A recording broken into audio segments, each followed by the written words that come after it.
ഈ സ്കൂൾ പൂട്ടിയത് ഇടതുപക്ഷ ജനാധിപത്യ മുന്നണിയുടെ നയമല്ല.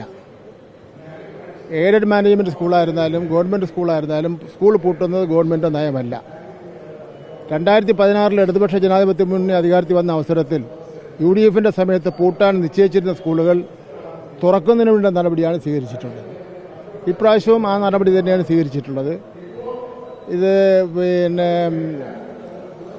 കണ്ണൂർ ജില്ലയിലെ ചില സ്കൂളുകളുടെ കാര്യമാണ് ഇത് പറയുന്നത്. അതിനെ സംബന്ധിച്ചിടത്തോളം അടിയിൽ നിന്ന് റിപ്പോർട്ട് ഞാൻ ആവശ്യപ്പെട്ടിട്ടുണ്ട്.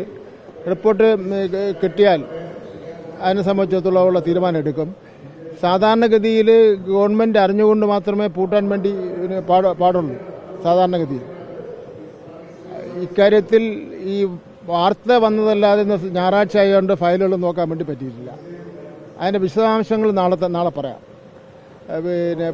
അങ്ങനെ ഗവൺമെൻറ് അറിയാതെ പൂട്ടിയിട്ടുണ്ടെങ്കിൽ പൂട്ടിയ സ്ഥാപനങ്ങൾക്ക് അതിനുള്ള പൂട്ടിയതിനുള്ള അംഗീകാരം കൊടുക്കുന്ന പ്രശ്നമേ ഇല്ല.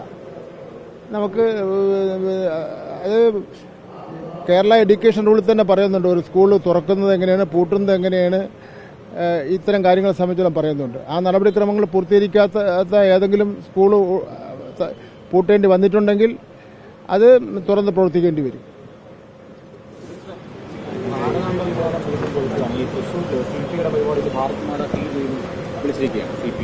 തുടക്കത്തിൽ കൃഷി വകുപ്പ് മന്ത്രി വളരെ ശക്തമായിട്ട് ഇടപെടുന്ന വിഷയമാണ്.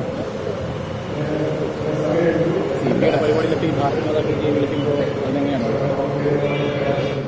അല്ല, അതിപ്പം അത് ഓരോ രാഷ്ട്രീയ പാർട്ടിയാണല്ലോ തീരുമാനിക്കേണ്ടത് അവർ വിളിക്കേണ്ട മുദ്രാവാക്യത്തെ സംബന്ധിച്ചിടത്തോളം.